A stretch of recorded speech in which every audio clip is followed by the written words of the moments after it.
आइए देखते हैं सूर्य को। तो हम लोग यहाँ पर पाएंगे कि सूर्य सौर मंडल के केंद्र में स्थित है। सूर्य जो है वो सौर मंडल के केंद्र में स्थित है। यह बहुत बड़ा एवं अत्यधिक गर्म गैसों से बना है। तो सूर्य जो है वो सौर मंडल के केंद्र में स्थित है।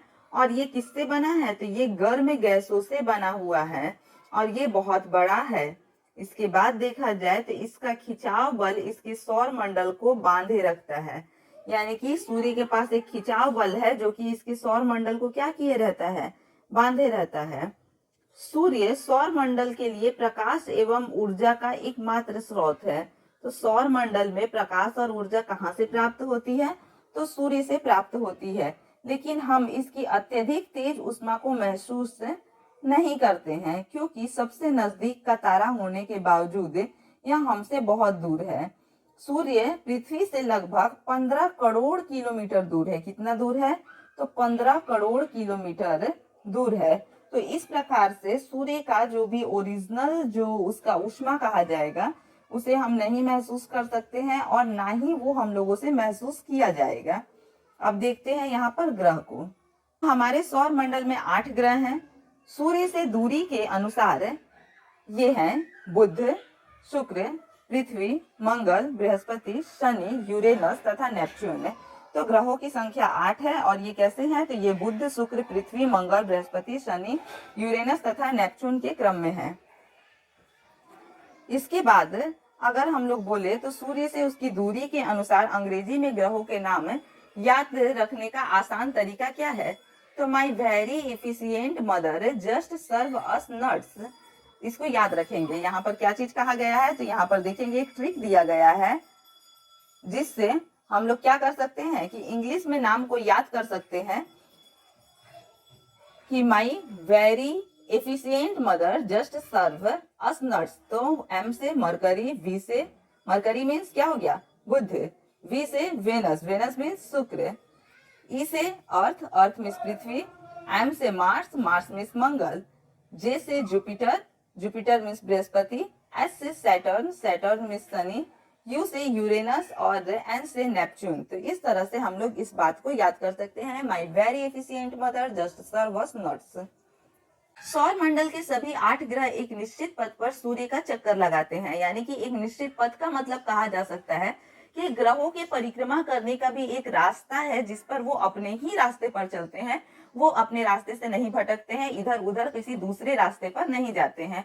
और ये जो रास्ता है ये कैसा रास्ता है? तो ये रास्ता दीर्घ वृत्ताकार है, यानी कि बड़ा है और वृत्त के आकार का है। इसे हम क्या कहते हैं? कक्षा कहते हैं। यानी कि इनका जो रास्ता है, ग्रहों के चलने का जो रास्ता है, ये दीर्घवृत्ताकार है और इसे कक्षा कहा जाता है। सूर्य से सबसे नजदीक का ग्रह बुध है। हम लोग देख चुके हैं कि सूर्य से सबसे नजदीक का ग्रह कौन सा है? तो बुध है। अपनी कक्षा में सूर्य के चारों ओर एक चक्कर लगाने में इसे केवल 28 दिन का समय लगता है। सबसे नजदीक है इसलिए सबसे कम समय इसे लगता है। शुक्र को पृथ्वी का जुड़वा ग्रह माना जाता है। तो ऐसा सवाल बार बार पूछा जाता है कि शुक्र जो है यानी पृथ्वी का जुड़वा ग्रह किसे कहा जाता है? तो पृथ्वी का जुड़वा ग्रह शुक्र को माना जाता है क्योंकि इसका आकार एवं आकृति लगभग पृथ्वी के समान ही है। देखने में कहा जाए तो शुक्र जो होता है, शुक्र जो है तो वो आकार और आकृति में पृथ्वी के समान ही है। इस कारण से हम इसे पृथ्वी का जुड़वा ग्रह भी कह सकते। अभी तक प्लूटो को भी एक ग्रह माना जाता था, परंतु अंतर्राष्ट्रीय खगोलीय संगठन ने अपनी बैठक जो कि 2006 में हुई थी में यह निर्णय लिया कि कुछ समय पहले खोजे गए अन्य खगोलीय पिंड जैसे कि 2003 यूबी सीरस तथा प्लूटो बौने ग्रह कहे जा सकते हैं। यानी इन्हें बौना ग्रह कहा जाएगा, इन्हें ग्रह नहीं कहा जाएगा। तो एक चीज हम लोग देखते हैं कि हमारा आवास कहाँ है, किस ग्रह पर हम लोग रहते हैं? तो हम लोग पृथ्वी ग्रह पर रहते हैं। तो हमारा आवासीय ग्रह कौन सा है? तो पृथ्वी हमारा आवासीय ग्रह है। अब हम लोग देखेंगे पृथ्वी को। तो आइए देखते हैं पृथ्वी को। सूर्य से दूरी के हिसाब से पृथ्वी तीसरा ग्रह है। यानी बुध और शुक्र के बाद से तीसरे नंबर पर कौन सा ग्रह आता है? तो पृथ्वी आता है। आकार में यह 5वां सबसे बड़ा ग्रह है और अगर आकार की बात की जाए, साइज की बात की जाए तो ये 5वां सबसे बड़ा ग्रह है। तो क्रम से ये तीसरा ग्रह है और आकार से ये 5वां सबसे बड़ा ग्रह है। यह ध्रुवों के पास में थोड़ी सी चपटी है। पृथ्वी के बारे में हम लोग जानेंगे कि ये ध्रुवों के पास में थोड़ी सी चपटी है, यानी उत्तरी ध्रुव और दक्षिणी ध्रुव की बात की जाए तो यहाँ पर यह थोड़ी सी चपटी है, यानी कि इसका आकार हम लोग नारंगी के आकार जैसा कह सकते हैं। यही कारण है कि इसके आकार को भू आप भी कहा जाता है, यानी कि पृथ्वी के आकार को हम लोग भू आप भी कहते हैं। पृथ्वी का आकार कैसा है? तो भू आब है। भू आब का अर्थ होता है पृथ्वी के समान। क्या होता है? भू आब का अर्थ होता है पृथ्वी के समान। जीवन के लिए अनुकूल परिस्थितियां संभवतः केवल पृथ्वी पर ही पाई जाती हैं। यानी कि कहने का मतलब है कि जीवित रहने के लिए हवा पानी की जो जरूरत होती है, यानी ऑक्सीजन पानी, या फिर रहने के लिए जिस भी चीजों की जरूरत होती है, तो वो सब की सब एकमात्र ग्रह पृथ्वी पर ही उपलब्ध है। इसके अलावा किसी और ग्रह पर इन चीजों की व्यवस्था नहीं है, ये चीजें हमें प्राप्त नहीं हो सकती है। तो पृथ्वी ना तो अधिक गर्म है और ना ही अधिक ठंडी, यानी कि यहाँ का जो तापमान है वो मेंटेन है। यहाँ पर ना ही ज्यादा, पृथ्वी ग्रह ना ही ज्यादा गर्म है और ना ही ज्यादा ठंडी है। यहाँ पर पानी एवं वायु भी उपस्थित है। क्या है? पानी एवं वायु भी यहाँ पर उपस्थित है, जो हमारे जीवन के लिए आवश्यक है। जीवन के लिए पानी और वायु आवश्यक होता है। तो इस प्रकार से हम लोग देखेंगे कि यहाँ पर पानी और वायु भी उपस्थित है और पृथ्वी ना ही ज्यादा ठंडी है और ना ही ज्यादा गर्म है। वायु में जीवन के लिए आवश्यक गैस जैसे कि ऑक्सीजन मौजूद है। हवा, केवल हवा से ही जीवित नहीं रहा जा सकता है, केवल वायु से ही जीवित नहीं रहा जा सकता है। जीवन के लिए जो गैस से जरूरी होता है, यानी कि ऑक्सीजन गैस जो है वो पृथ्वी पर पाया गया है, यानी पृथ्वी पर ही ऑक्सीजन ग्रह है, इसलिए यहाँ पर जीवन संभव है। इस कारण से पृथ्वी को सौर मंडल का सबसे अद्भुत ग्रह भी कहा जाता है। तो सौर मंडल का सबसे अद्भुत ग्रह कौन सा है? तो पृथ्वी सौर मंडल का सबसे अद्भुत ग्रह है। अंतरिक्ष से देखने पर पृथ्वी का रंग जो है वो नीला दिखाई देता है। तो अगर पूछा जाए कि अंतरिक्ष से देखने पर पृथ्वी का रंग कैसा दिखाई देता है, तो अंतरिक्ष से देखने पर पृथ्वी का रंग जो है वो नीला दिखाई पड़ता है, क्योंकि इसका 2/3 सतह पानी से ढका हुआ है। पृथ्वी पर कितना? तो 2/3 सतह जो है वो पानी से ढका हुआ है, इसलिए पृथ्वी को नीला ग्रह भी कहा जाता है। क्या होगा? यहाँ पर हम लोगों ने क्या देखा कि हम लोगों ने देखा कि अंतरिक्ष से देखने पर पृथ्वी जो है वो नीले रंग का दिखाई देती है और इस कारण से इसे नीला ग्रह कहा जाता है। और ये नीले रंग का क्यों दिखाई देती है? क्योंकि इसका 2/3 सतह जो है वो पानी से ढका हुआ है।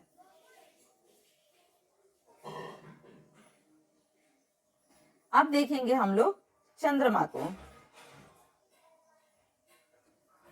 तो हमारी पृथ्वी के पास से एक उपग्रह है। केवल कितना उपग्रह है? एक उपग्रह है। इसके पहले भी बताया जा चुका है कि पृथ्वी के पास से केवल एक उपग्रह है जो चंद्रमा है।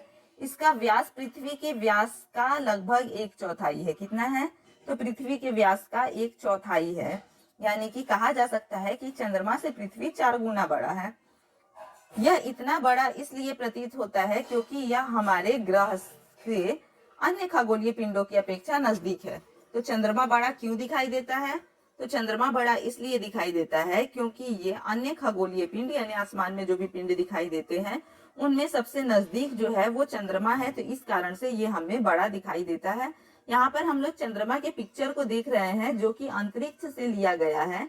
इस पिक्चर्स को ध्यान से देखेंगे और देखेंगे यहाँ पर कि ये अंतरिक्ष से लिया गया पिक्चर है। तो अंतरिक्ष से देखिए कि चंद्रमा कैसा दिखाई देता है। तो इस प्रकार से चंद्रमा दिखाई देता है। चंद्रमा जो है वो हम लोगों से 3,84,400 किलोमीटर दूर है। कितना? तो 3,84,400 किलोमीटर दूर है। अब आप पृथ्वी से सूर्य एवं चंद्रमा की दूरी की तुलना कर सकते हैं। तो देखिए कि सूर्य कितना दूर है और चंद्रमा कितना दूर है, दोनों के बारे में आप लोगों को बताया जा चुका है। चंद्रमा की बात करें तो चंद्रमा पृथ्वी का एक चक्कर लगभग 27 दिन में पूरा करता है।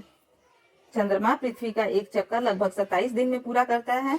लगभग इतने ही समय में यह अपने अक्ष पर एक चक्कर भी पूरा करता है, यानी कि जितना समय इसे पृथ्वी का चक्कर लगाने में लगता है उतना ही समय इसे अपना एक अक्ष पूरा करने में भी लगता है। इसके परिणाम स्वरूप पृथ्वी से हमें चंद्रमा का केवल एक ही भाग दिखाई पड़ता है। तो इस कारण से क्या होता है कि पृथ्वी से हम चंद्रमा के केवल एक ही भाग को देख सकते हैं। चंद्रमा की परिस्थितियां जीवन के लिए अनुकूल नहीं है। अगर हम चाहें कि चंद्रमा पर जाकर रहें तो ये चीज संभव नहीं है, क्योंकि चंद्रमा पर जीवन जीने के लिए परिस्थितियां जो है वो अनुकूल नहीं है। इसकी सतह पर यानी चंद्रमा की सतह पर पर्वत, मैदान एवं गड्ढे हैं जो चंद्रमा की सतह पर छाया बनाते हैं। तो चंद्रमा की सतह पर क्या है? पर्वत है, मैदान है और गड्ढे हैं। यहाँ पर पूर्णिमा के दिन चंद्रमा पर इसकी छाया को देखा जा सकता है। पूर्णिमा के दिन हम लोग देखेंगे तो चंद्रमा जो होता है उसे लोग कहते हैं कि दागदार दिखाई दे रहा है। तो ये चंद्रमा पर कोई दाग नहीं है, बल्कि ये उसके मैदान, पर्वत एवं गड्ढे जो होते हैं वो दिखाई देते हैं। यहाँ अब हम लोग देखेंगे क्षुद्र ग्रह को। तो देखते हैं क्षुद्र ग्रह। तारों, ग्रहों एवं उपग्रहों के अतिरिक्त असंख्य छोटे पिंड भी सूर्य के चारों ओर चक्कर लगाते हैं। किसके? तो यानी तारों, ग्रहों और उपग्रहों के अतिरिक्त असंख्य छोटे पिंड भी सूर्य के चारों ओर चक्कर लगाते हैं। इन पिंडों को क्षुद्र ग्रह के नाम से जाना जाता है। छोटे छोटे जो पिंड सूर्य के चारों ओर चक्कर लगाते हैं उन्हें क्षुद्र ग्रह के नाम से जानते हैं। क्षुद्र ग्रह जो है ये मंगल एवं बृहस्पति की कक्षाओं के बीच में पाए जाते हैं।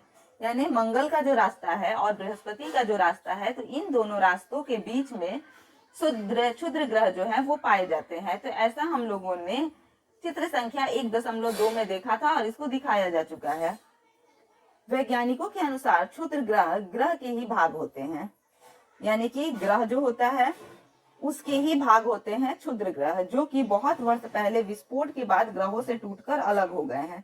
तो क्षुद्र ग्रह जो है वो क्या है? तो ग्रहों का टूटा हुआ भाग है, जो कि बहुत साल पहले विस्फोट के बाद ग्रहों से टूट करके अलग हो गए थे। तो उन्हें ही हम क्षुद्र ग्रह के नाम से जानते हैं। अब देखते हैं उल्का पिंड को। तो सूर्य के चारों ओर चक्कर लगाने वाले पत्थरों के छोटे छोटे टुकड़ों को उल्का पिंड कहा जाता है।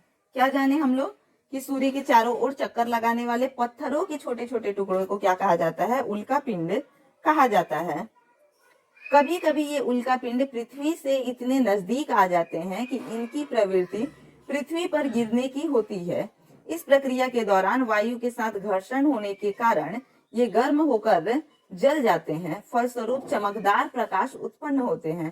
कभी कभी कोई उल्का पूरी तरह जले बिना पृथ्वी पर गिरती है, जिससे धरातल पर गड्ढे बन जाते हैं। वाले खुले आकाश में एक ओर से दूसरे ओर तक फैली चौड़ी सफेद पट्टी की तरह एक चमकदार रास्ते को देखा है। यह लाखों तारों का समूह है, यानी यहाँ पर लाखों तारे हैं। यह पट्टी आकाश गंगा है। कौन सी है? आकाश गंगा इस पट्टी को कहा जाता है, यानी मिल्की वे कहा जाता है। हम लोग जिसमें है वो मिल्की वे है। तो हमारे सौर मंडल इस आकाश गंगा का एक भाग है, यानी कि ये जो बड़ी सी आकाश गंगा है उसका एक छोटा सा जो भाग है वो हमारा सौर मंडल है। प्राचीन भारत में इसकी कल्पना आकाश में प्रकाश की एक बहती नदी से की गई है। यानी कि कहा गया है प्राचीन भारत में इसकी कल्पना क्या की गई है कि आकाश में बहती हुई नदी से इसकी कल्पना की गई है। इस प्रकार इसका नाम आकाश गंगा पड़ा। क्या हुआ? जैसे कि हमारे यहाँ गंगा नदी होती है, तो उस प्रकार से आसमान में इसकी तुलना नदी से की गई है, तो इस कारण से इसका नाम क्या पड़ा? आकाश गंगा पड़ा। आकाश गंगा करोड़ों तारों, बादलों तथा गैसों की एक प्रणाली है। इस प्रकार की लाखों आकाश गंगाएं मिलकर ब्रह्मांड बनता है। तो इस प्रकार से हम लोग देखेंगे कि ब्रह्मांड का छोटा सा हिस्सा कौन सा है?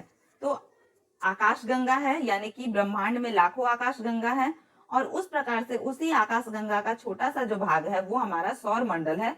और उस सौर मंडल के छोटे से ग्रह पृथ्वी पर हम लोग निवास करते हैं। तो ब्रह्मांड की विशालता की कल्पना करना अत्यधिक कठिन है। तो इस प्रकार से हम लोग ये अंदाजा लगा सकते हैं कि ब्रह्मांड जो है, ये ब्रह्मांड जो है वो कितना बड़ा हो सकता है। वैज्ञानिक अभी भी इसके बारे में अधिक से अधिक जानकारी एकत्र करने में जुटे हैं।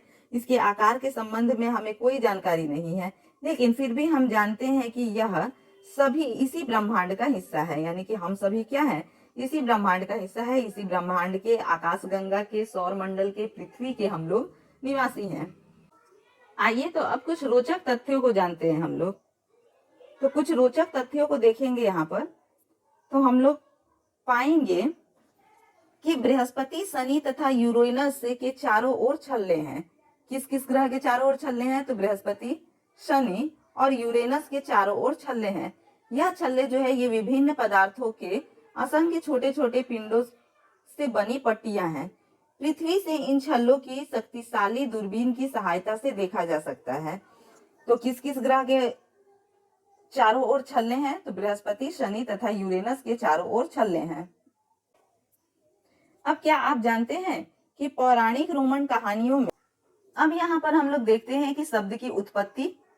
तो ऐसे बहुत से शब्द हैं जिनका उपयोग हम एक भाषा में करते हैं। अक्सर वे दूसरी भाषाओं से लिए गए शब्द हो सकते हैं, यानी कि एक भाषा में उस शब्द का प्रयोग किया जा रहा है, लेकिन वो शब्द का प्रयोग किसी दूसरी भाषा में भी होता है। जैसे कि उदाहरण के लिए जियोग्राफी एक अंग्रेजी शब्द है। यह ग्रीक भाषा से लिया गया शब्द है जिसका अर्थ है पृथ्वी का विवरण। तो इस प्रकार से जियोग्राफी इंग्लिश का शब्द हुआ, लेकिन ये ग्रीक भाषा से लिया गया है। यह दो ग्रीक शब्दों को मिलाकर के बना है, जिसमें जीई शब्द का अर्थ है पृथ्वी एवं ग्राफिया शब्द का अर्थ होता है लिखना। आइए पृथ्वी के संबंध में और कुछ जानते हैं। तो यहाँ पर हम लोग जैसे कि देख सकते हैं कि जियो, अब जियो हो गया तो जियोलॉजी यानी कि पृथ्वी का अध्ययन। जियोलॉजी मीन्स पृथ्वी का अध्ययन। जियोमेट्री का अर्थ हो जाएगा पृथ्वी का मापन, और इसी जियो से हम लोग देखेंगे तो जियोआइड यानी कि पृथ्वी के आकार का अनुरूप। तो इसी जियो से हम लोग देखेंगे कितने सारे शब्द बने। जियोलॉजी यानी कि पृथ्वी का अध्ययन, जियोमेट्री पृथ्वी का मापन, और जियोआइड यानी कि पृथ्वी के आकार के अनुरूप। अब क्या आप लोग जानते हैं कि रात में आसमान को देखकर मनुष्य हमेशा से मोहित हुआ है? खगोलीय पिंडों एवं उसकी गति के संबंध में अध्ययन करने वालों को खगोल शास्त्री कहते हैं। तो खगोल शास्त्री किसे कहते हैं? तो खगोलीय पिंडों क्या होगा? खगोल शास्त्री किसे कहते हैं? तो खगोलीय पिंडों एवं उनकी गति के संबंध में अध्ययन करने वाले को खगोल शास्त्री कहते हैं। आर्यभट्ट प्राचीन भारत के प्रसिद्ध खगोल शास्त्री थे। इस चीज को हम लोग जान गए। आर्यभट्ट ने ही कहा था कि सभी ग्रह तथा चंद्रमा परावर्तित सूर्य प्रकाश के कारण चमकते हैं। सबसे पहले आर्यभट्ट ने ही बताया था कि सभी ग्रह और चंद्रमा जो हैं वो सूर्य के प्रकाश के कारण चमकते हैं। और इस प्रकार से हम लोग देखें तो आज विश्व के सभी भागों में खगोलविद ब्रह्मांड के रहस्य को खोजने में लगे हुए हैं। क्या आप जानते हैं कि गति लगभग 3 लाख किलोमीटर प्रति सेकेंड है? ये चीज नहीं पता होगी आप लोगों को कि प्रकाश की गति जो है वो 3 लाख किलोमीटर प्रति सेकेंड है। इस गति के बावजूद सूर्य के प्रकाश को पृथ्वी तक पहुंचने में लगभग 8 मिनट लगता है। यानी प्रकाश की गति जो है वो 3 लाख प्रति किलोमीटर प्रति सेकेंड है, यानी कि 1 सेकेंड में ये 3 लाख किलोमीटर तक जा सकती है। लेकिन इतनी अधिक गति होने के बावजूद भी सूर्य के प्रकाश को पृथ्वी पर आने में लगभग 8 मिनट का समय लग जाता है। जानते हैं इस रोचक तथ्य को कि नील आर्मस्ट्रॉन्ग पहले व्यक्ति थे जिन्होंने 20 जुलाई 1969 को सबसे पहले चंद्रमा की सतह पर कदम रखा था। तो चंद्रमा पर जाने वाले सबसे पहले व्यक्ति कौन थे? तो नील आर्मस्ट्रॉन्ग थे। और ये कब गए थे? तो 20 जुलाई 1969 को गए थे। 20 जुलाई 1969 को नील आर्मस्ट्रॉन्ग चंद्रमा की सतह पर जाने वाले सबसे पहले व्यक्ति बने थे। लोग देखेंगे कि उपग्रह क्या है। तो उपग्रह एक खगोलीय पिंड है जो ग्रहों के चारों ओर उसी प्रकार चक्कर लगाते हैं जिस प्रकार ग्रह सूर्य के चारों ओर चक्कर लगाते हैं। क्या चीज यहाँ पर बोल रहा है कि उपग्रह एक खगोलीय पिंड है जो ग्रहों के चारों ओर उसी प्रकार चक्कर लगाते हैं जिस प्रकार ग्रह सूर्य के चारों ओर चक्कर लगाते हैं। तो यहाँ पर हम लोग उस समय से तब से हम लोग देखे जा रहे हैं कि जो ग्रह होते हैं वो सूर्य के चारों ओर परिक्रमा करते हैं। तो उसी प्रकार उपग्रह जो होते हैं वो ग्रहों के चारों ओर परिक्रमा करते हैं। और हम लोग देखे हैं कि उपग्रह जो है वो सभी ग्रहों के उपग्रह नहीं है। तो बुध और शुक्र को छोड़ के बाकी सभी ग्रहों के उपग्रह हैं। तो इस प्रकार से जिन ग्रहों के उपग्रह हैं वो उन्हीं ग्रहों का चक्कर लगाएंगे। किसी दूसरे ग्रह का उपग्रह किसी दूसरे ग्रह का चक्कर नहीं लगाता है। सभी ग्रहों के अपने उपग्रह होते हैं। उपग्रह मानव निर्मित भी होते हैं। जैसे कि मानव निर्मित उपग्रह की बात करें तो मानव निर्मित उपग्रह एक कृत्रिम पिंड है। यह वैज्ञानिकों के द्वारा बनाया गया है। इसका उपयोग ब्रह्मांड के बारे में जानकारी प्राप्त करने एवं पृथ्वी पर संचार माध्यम के लिए किया जाता है। इसे रॉकेट द्वारा अंतरिक्ष में भेजा जाता है एवं पृथ्वी की कक्षा में स्थापित कर दिया जाता है। यहाँ पर हम लोगों ने क्या जाना कि उपग्रह जो होता है वो मानव निर्मित भी हो सकते हैं। तो मानव निर्मित उपग्रह भी जो होते हैं तो ये भी जाके पृथ्वी की चारों ओर चक्कर लगाते हैं। और इन उपग्रहों को अंतरिक्ष में आखिर भेजा किससे जाता है, तो इन्हें रॉकेट के माध्यम से भेजा जाता है। और रॉकेट के माध्यम से इसे अंतरिक्ष में भेज करके और पृथ्वी की कक्षा में स्थापित कर दिया जाता है। अंतरिक्ष में उपस्थित कुछ भारतीय उपग्रह हैं, जैसे कि इनसेट, IRS, एस्ट्रोसेट इत्यादि। इस प्रकार के कुछ उपग्रह हैं जो कि भारतीय उपग्रह हैं और भारत के द्वारा छोड़े गए हैं।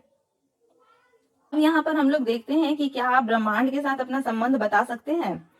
पृथ्वी पर हैं तथा पृथ्वी सौर मंडल का एक भाग है। हम लोग कहाँ रहते हैं, तो हम लोग इस पृथ्वी पर रहते हैं। यहाँ पर हम हैं और हम लोग रहते हैं इस पृथ्वी पर। पृथ्वी किसका भाग है, सौर मंडल का। सौर मंडल भाग है आकाश गंगा का और आकाश गंगा भाग है ब्रह्मांड का। तो इस प्रकार से हम लोग इस चित्र के माध्यम से समझ सकते हैं कि ब्रह्मांड बहुत विशाल है, जिसके बारे में अभी वैज्ञानिक भी पता नहीं लगा पाए हैं कि यह कितना बड़ा है। इस ब्रह्मांड में लाखों आकाश गंगा है। उस आकाश गंगा में एक आकाश गंगा है मिल्की वे, जिस आकाश गंगा में हमारा सौर मंडल है और उस सौर मंडल में एक ग्रह है पृथ्वी और उस ग्रह पे हम सभी निवास करते हैं। तो इस प्रकार से उम्मीद है कि आप लोगों को इस वीडियो में सभी चीजें अच्छे से समझ में आ गई होगी। एक एक चीज को बताया गया है यहाँ पर। तो इस तरह के और भी वीडियो देखने के लिए आप चैनल को सब्सक्राइब कीजिए, वीडियो को लाइक कीजिए और ज्यादा से ज्यादा शेयर कीजिए। धन्यवाद।